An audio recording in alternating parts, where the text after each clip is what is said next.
Bonjour et bienvenue sur Little Carnivore. On se retrouve aujourd'hui pour parler de l'alimentation de nos chats et aujourd'hui on va parler une fois de plus d'un sujet brûlant, les glucides. On va débunker quelques mythes sur les glucides parce qu'il y a quand même beaucoup de mésinformations sur ça sur internet. On entend parler de glucides toxiques, des croquettes sans céréales qui sont meilleures, de choses comme ça. Je vais vous donner des réponses qui sont vraiment basées sur la science. Vous pouvez d'ailleurs retrouver toutes les sources dans un article que j'ai écrit sur les glucides. On rentre tout de suite dans le vif du sujet avec le premier mythe. Les chats ne peuvent pas digérer les glucides, vrai ou faux? Pour celui-là, ça va être vrai et faux. Les glucides, c'est vraiment une large famille et il y a beaucoup de types de glucides différents et c'est pour ça qu'il n'y a pas une réponse unique. Les glucides, c'est des molécules composées de carbone, d'hydrogène et d'oxygène. Et en fonction du nombre de carbone, ils vont être rangés de différentes façons. On va avoir les monosaccharides qui ont entre 3 et 7 carbones et qui sont considérés comme des sucres simples. On va avoir les disaccharides qui vont être une combinaison de 2 monosaccharides. On va avoir les oligosaccharides qui ont entre 3 à 10 monosaccharides et ensuite les polysaccharides qui ont de nombreux sucres. Et il y a certains glucides que le chat en effet ne peut pas digérer. Entre autres le lactose. Donc le lactose c'est le glucide du lait. Comme les personnes qui sont intolérantes au lactose ne peuvent pas digérer, les chats c'est pareil. Une fois arrivés à l'âge adulte, après le sevrage, ils ne sont plus capables de digérer le lactose. Pareil pour le sucrose, donc c'est un disaccharide comme le lactose qu'on va retrouver par exemple dans le sucre de table et le chat pareil n'est pas capable de le digérer. Ensuite dans les polysaccharides, on va avoir le glucide qu'on va le plus souvent retrouver dans l'alimentation, ça va être l'amidon. Et le chat est capable de digérer l'amidon. Mais il y a un mais, il est capable de digérer l'amidon que si l'amidon a été préparé, transformé et cuit et uniquement dans une certaine mesure. Si son alimentation comporte plus de 40% d'amidon, le chat ne sera plus capable de le digérer et là on va avoir des tracas intestinaux, c'est-à-dire des gaz, des diarrhées, des flatulences, des ballonnements, etc. Et l'amidon c'est ce qu'on va retrouver par exemple dans la pomme de terre, dans les céréales, dans le riz, etc. Ensuite il va y avoir aussi des glucides appelés non digestibles. Ça va être la famille des fibres, par exemple la cellulose, mais on va en reparler un peu plus tard dans la vidéo. Deuxième mythe, les glucides sont essentiels pour le chat. Ce mythe est faux. Les glucides ne sont pas essentiels pour le chat. Le chat peut survivre sans aucun glucide et si on regarde les différents standards ou tableaux pour les besoins nutritionnels du chat, il n'y a aucune ligne pour les glucides. Le chat n'a pas besoin de glucides pour survivre. Par contre, ce qui est essentiel pour le chat et la plupart des animaux, ça va être le glucose. On l'a vu, le glucose c'est un monosaccharide, c'est un type de glucide et en général lorsque des glucides comme l'amidon sont digérés, le corps va transformer l'amidon en glucose et ensuite ce glucose est essentiel comme source d'énergie de nombreuses cellules dont entre autres le cerveau, mais les glucides eux ne sont pas essentiels. L'astuce c'est que le chat va faire de la néoglucogénésis, c'est-à-dire qu'il va transformer les protéines qu'il ingère en glucose et comme ce phénomène est très efficace, le chat peut avoir que des protéines et des matières grasses sans glucides et être tout de même capable de créer assez de glucose pour fournir de l'énergie à son cerveau entre autres. Donc non, les glucides ne sont pas essentiels. Autre affirmation qu'on va voir régulièrement, ça va être les glucides sont toxiques pour le chat. Alors là, ça va être faux. On ne peut pas dire que les glucides sont toxiques pour le chat. D'ailleurs, on l'a même vu, le chat est capable de le digérer. Un aliment est toxique quand ça va vraiment être dangereux sur du court terme. Si vous donnez du chocolat à votre chat, ça va être toxique. Votre chat va en mourir.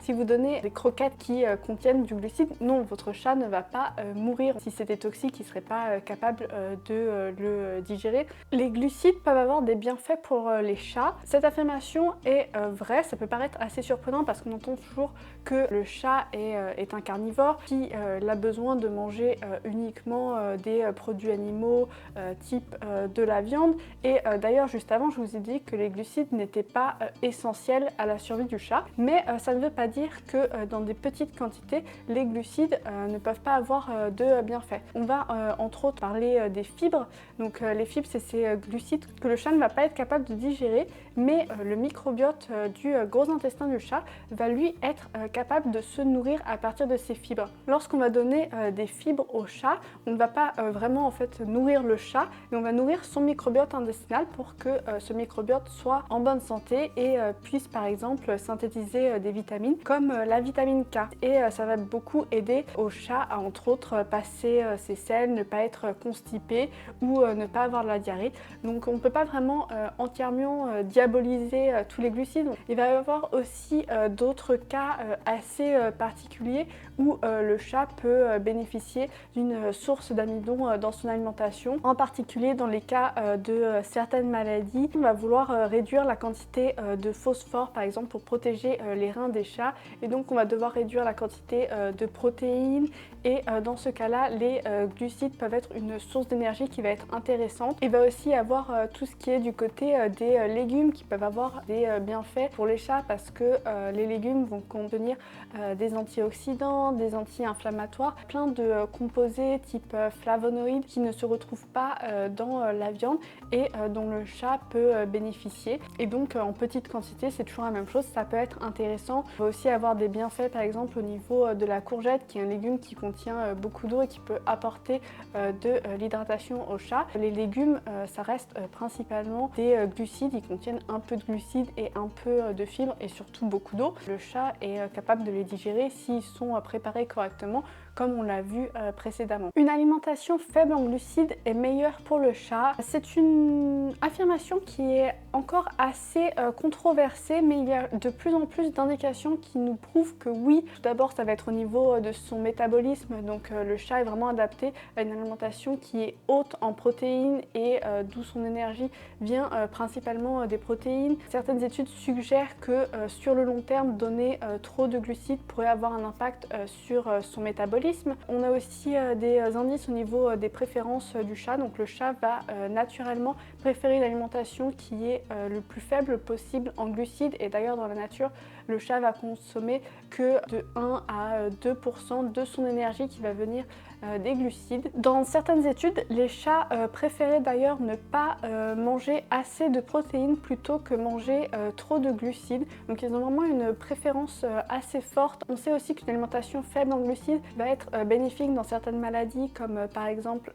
pour traiter le diabète chez le chat, ainsi que pour traiter l'obésité. Des alimentations faibles en glucides peuvent aider. Un point qui est encore assez débattu, c'est est-ce que une alimentation riche en glucides peut causer le diabète chez le chat. Certains scientifiques vont dire que oui, parce que ça va entraîner l'obésité, obésité qui elle-même va entraîner le diabète. D'autres vont dire que non, c'est pas forcément la faute des glucides, mais plutôt la faute d'une alimentation qui va être trop riche en énergie, comme par exemple une alimentation trop grasse. Je pense que c'est vraiment quelque chose sur lequel on en saura plus dans le futur. Et on commence aussi à avoir des études qui montrent qu'une alimentation élevée en protéines apporterait un microbiote intestinal plus divers et donc plus riche au chat, et ce qui pourrait donc être bénéfique. Les croquettes sans céréales contiennent moins de glucides. Cette affirmation est la plupart du temps fausse. En moyenne, les croquettes sans céréales n'ont pas forcément moins de glucides que les croquettes avec céréales. C'est juste que dans les croquettes sans céréales, les céréales sont remplacées par d'autres sources d'amidon. Donc par exemple, ça va être des légumineuses, des pois,